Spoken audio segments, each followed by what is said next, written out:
মাত্র 2 পিস পাউরুটি দিয়ে যে এত মজার পাকোড়া বানানো যায় সেটা কিন্তু আমি নিজেও জানতাম না। সো কিভাবে বানিয়েছি চলেন পুরো রেসিপিটি আপনাদের সাথে শেয়ার করে ফেলি।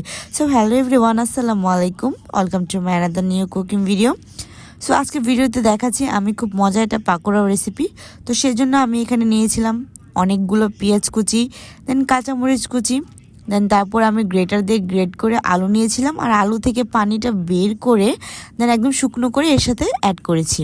এখন যে স্পাইসেসগুলো আছে সেগুলো অ্যাড করে নেব। এখানে ইউজুয়ালি লবণ, হলুদের গুঁড়ো, মরিচের গুঁড়ো, দেন জিরা, ধনিয়ার গুঁড়ো, আর এখানে দিয়ে দিলাম আমি পাউরুটিটাকে আমি একটু পানি দিয়ে ভিজিয়ে রেখেছিলাম, দেন পানিটা বের করে দিয়ে দিলাম।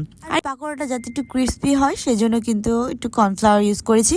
দেন এখন সবগুলো উপকরণ আমি ভালো করে মিক্স করে নিব।